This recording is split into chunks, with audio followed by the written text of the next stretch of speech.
Hello, everybody. This is Chef Sundar Srinivasan from AI SSMS College of Hotel Management and Catering Technology, Pune. In this session of Food Safety Management Systems, we would go through the overview of ISO 22000 Food Safety Management Systems. We need to wonder, food safety such an important and integral part today, whether it is food processing industry, food manufacturing, or service, or maybe anywhere. Food safety is very important. One has to make sure, or one has to take care that you are adhering to standards of food safety. Every stage, every step would involve food safety. We need to stick to it. We need to follow it. So, in today's global trade, we realize that this economy is several $billion. Food moves around today. Transport has changed. Transport is fast. Transport with conditions. Also, we are seeing that the requirement or the demand of food has increased a lot in different places. And so, the supply also has to increase. So when there is increase in supply and demand, one has to take care that food safety is brought into the system and made very important. Should be very important. Today, sitting at different places, we are able to acquire foods of different parts of the world in the local supermarket today. Are they safe? Has the right process been followed? So we need to take care of such things. So it's an important aspect of the manufacturing process. It should not interfere with the health of the consumer. The food that is manufactured, the food that is prepared, that is served should be safe. It should not affect the human health of people. It should not affect them. So that is what we would call a safe food. If such safety is not observed, if you do not comply with the safety rules, safety standards, it might result in foodborne illnesses, which will trouble people. It could be very serious. It could be dangerous. So we need to take care of such things. We also need to understand something about food supply chain. So a small a diagram, a picture that you can see over here about the food system. You would see various things that are crossing path, crisscrossing each other. From the left, we start resources from where the source of food is, whether it is land, dairy, or anywhere, and how it has to go into different places. It has to go from there, processing, and from processing, it goes into consumer retail places, and then consumer has it. And of course, there is wastage that is there from consumer point and from manufacturing or processing point also. Even in the production, there could be wastage. The food exchange system is vast. They cross paths at many places, and you will find that at every step, every stage, there is a certain care that one has to take for the safety of food. Next diagram that we see over here, the food production chain. Simple diagram to understand the food production chain.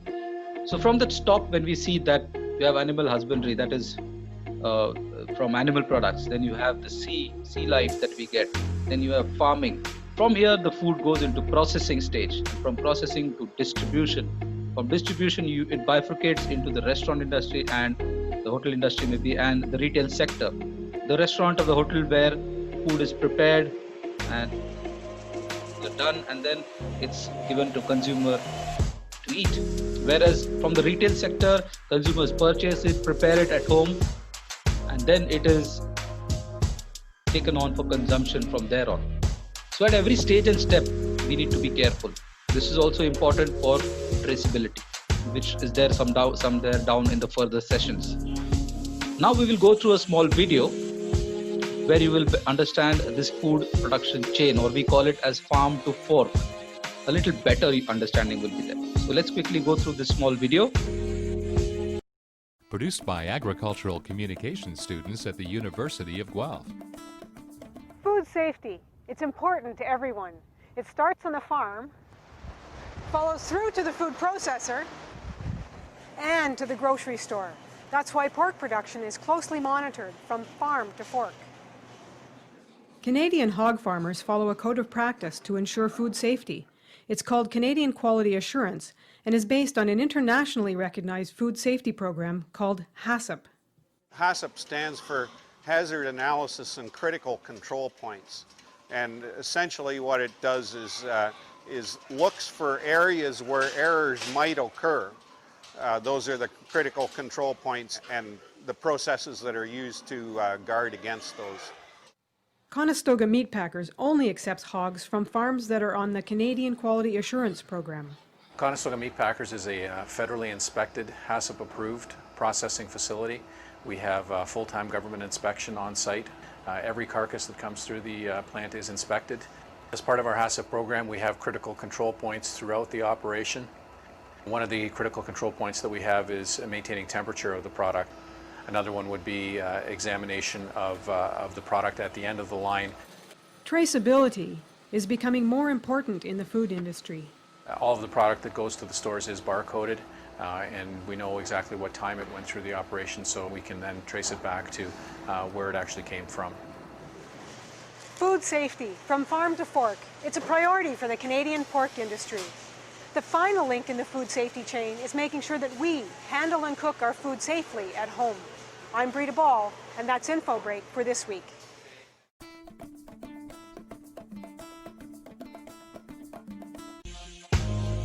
All right. So maybe a little better understanding has come into the food chain or farm to fork after this particular video that we saw through. Now we understand some risk factors that are involved in our food processing or manufacturing. So as we saw, globalization of food trade is happening. So various things that would affect or that could be there to trouble our food. Climatic changes. Food might react to different temperatures, different climates. So we need to take care of food packaging properly. Security threats. Food must be taken care of. Security of your food should be there always. Food fraud, wrong products, wrong writings, or adulteration. All these things could be happening. Personal threat. Person could cause intentional harm to the food. Cyber security. How cyber security over here? A lot of devices today that are being operated have computer chips in them. They operate on these processors and chips. That could be hacked upon or damaged upon by people. It could cause catastrophe. There is also an increase in the consumption of processed food. This is also a major risk factor. A lot of study has been done. Processed food could be very harmful for our human consumption. We also have to look into foodborne illnesses. Yes, consuming the wrong type of food. The date is over. You call it expired date is over or whatever. If the food is not prepared properly, undercooked, not cleaned or washed properly, any step that could lead to foodborne illnesses. This could be really troublesome for people. Okay, a lot of things can happen if such kind of infection happens or such kind of disturbances happen in food chain. So one has to be very careful to avoid such kind of illnesses. So let us see a small video again on the foodborne illnesses that are there today in the food industry. Each year, 48 million people in the US get sick from contaminated food. Common culprits include bacteria, parasites and viruses. Symptoms range from mild to serious. Upset stomach, abdominal cramps, nausea and vomiting, diarrhea, fever, dehydration. Harmful bacteria are the most common cause of foodborne illness. Foods may have some bacteria on them when you buy them.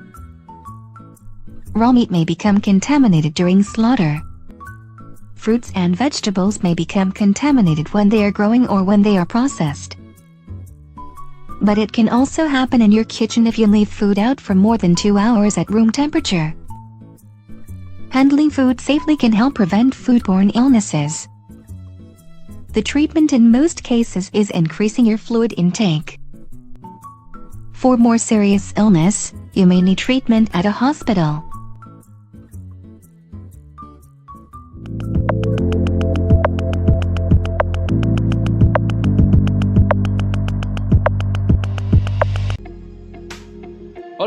So now maybe a little better understanding on foodborne illnesses after this particular video. Moving ahead, we have to just go through a small point on what is ISO 22000. In the earlier sessions, we went through a little detail on this of what is ISO. Now we start into going point-wise. So what is ISO 22000? So basically, this is Food Safety Management System or FSMS. System designed to enable organizations to control food safety hazards along the food chain in order to ensure that food is safe at the time of consumption. So there are a lot of hazards basically. We'll be studying about it in the further session. So you have the physical, chemical, biological hazards that occur or that could be there at every step in the food chain. We have to take care or we have to control these hazards, eliminate these hazards so that the food is safe for consumption. So ISO 22000 basically deals with this system. This standard was developed by ISO Technical Committee 34 and first published was September 2005. And of course, now we are into the next version of ISO 22000. A lot of changes in this system for the betterment of our food safety. Standard is intended to address only aspects of food safety concerns. So this particular standard deals only with the entire process and developed as an auditable standard. So any organization looking to get certified can go through this process and get themselves certified under ISO. Go into the PDCA cycle. Plan, do, check and act. ISO 22000 revolves around this PDCA cycle. So what exactly is the PDCA cycle? The plan. You need to establish the objectives of the system and its processes, provide the resources needed to deliver the results, and identify and address risks and opportunities. So I'm going to put it in simple terms for you students. So whenever we are going to go into a system or whatever you're going to plan or whatever you do, you need to ensure you know what the objective is exactly. What is the objective of your entire process? And for this process to start working or to happen, you need to have resources, physical resources, human resources, right? So these resources should be there so that your plan gets into motion. Whatever desired results you're going to expect, that starts to get into motion. And at the same time, in these processes, what kind of risks are there and what kind of opportunities are going to be there need to be brought about. How these risks can be minimized and how these opportunities can be capitalized. That is what is your plan exactly. In the second part, do, short and simple. You are going to implement your plan that you have already made ready. You're going to put it into motion. The action starts here. It has to move, right? And then in the C, that is check.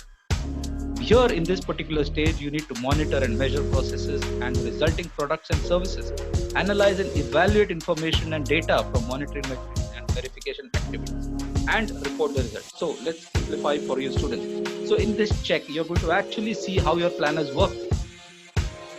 Has it gone as per what you had planned? Are there proper steps that are being done? Are there checks that are being done? Are there places where people are doing the verification of your process that is going on? So you need to analyze and evaluate your performance basically, how your action is working around, how your system is working. And then based on this, you need to verify whether this system is working the right way or not. And then whatever is there, you need to prepare your reports for these. And then you move on to the last part where act. This actions or you take actions to improve performance as necessary. So if your system, there is something that is not going right, you need to ensure you put it back into the plan. So you're going back into the PDCA cycle. You need to keep improving your system. So that is where you need to act on your performance. If everything starts to work fine, you may become stagnant. You need to put improvements after that, continual improvement. So this is how PDCA cycle is involved. The plan, do, check, act. Now we need to look into the scope. So what is the scope for a particular organization? So this ISO 22000 requires that you identify the scope of your food safety management system. Because the prerequisite requirements of ISO 22000 are not specific to food manufacturing, the scope of the standard is more broad can be applied to any stage of supply chain. So let me simplify for you students that it is not just relating to cooking of food or cooking of a particular product. ISO 22000 can be applicable to various levels in the food chain. Whether it could be the processing, whether it could be the cooking, it could be even packaging or even distribution of food. So it could be applicable at different stages. So let me cite a simple example over here. If you're manufacturing or if you're into chocolate, okay, if your organization or company is in chocolate, so you must be only making chocolates, manufacturing chocolates. You might not be packaging them. You might be making commercial chocolate and giving it off down to the retail sector. So your scope is limited only to manufacturing of chocolate, not packaging it.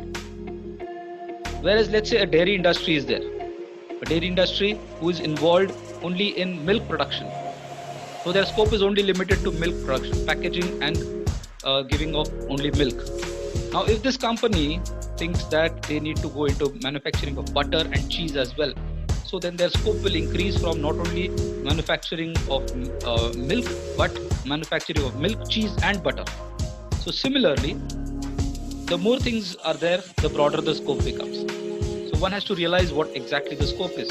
So based on this, let's see a small video on how you determine your scope or what exactly your scope should be.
Alright, hope now this video has brought more light onto what the scope of a particular organization should be of.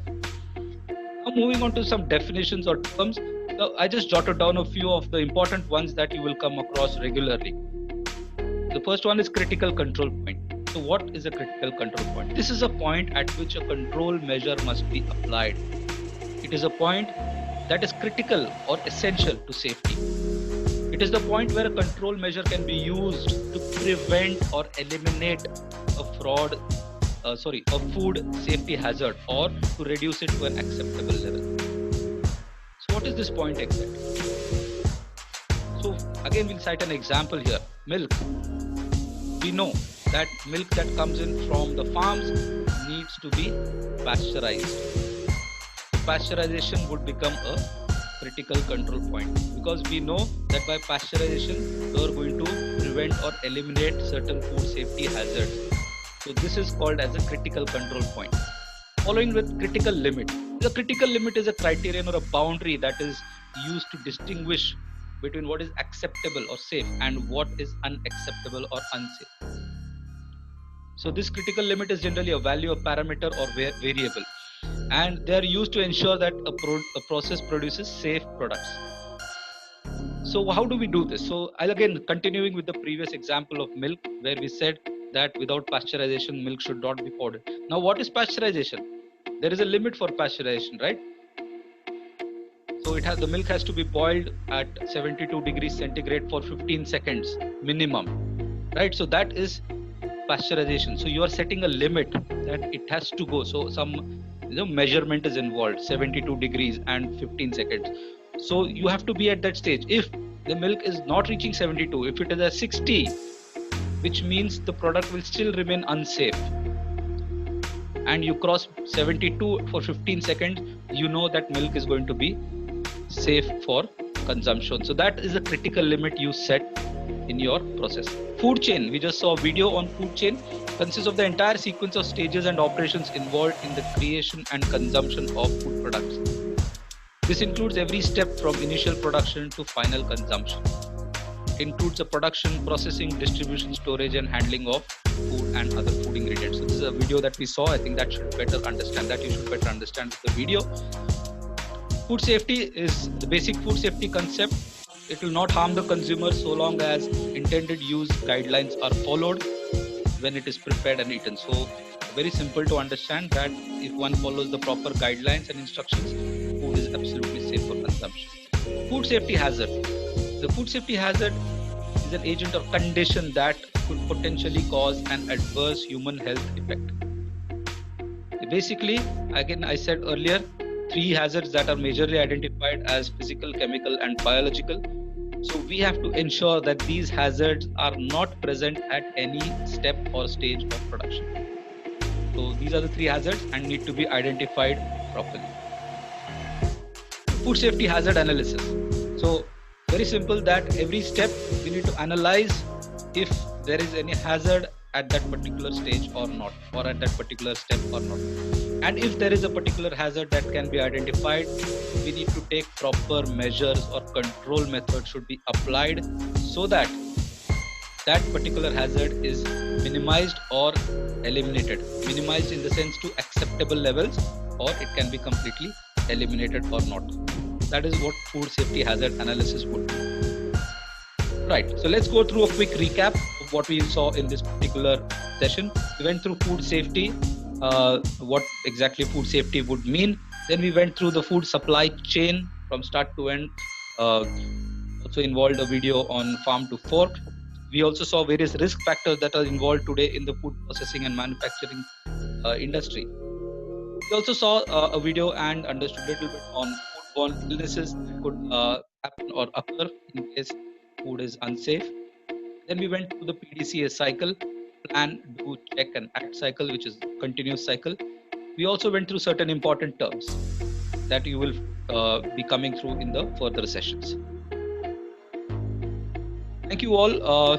I hope you've learned something good from this particular session. These were some of the references that were used for this particular session. With this, once again, I would say thank you, and the students of AI SSMS College of Hotel Management and Catering Technology to click the link given below and attempt the quiz. Once again, thank you all and happy learning.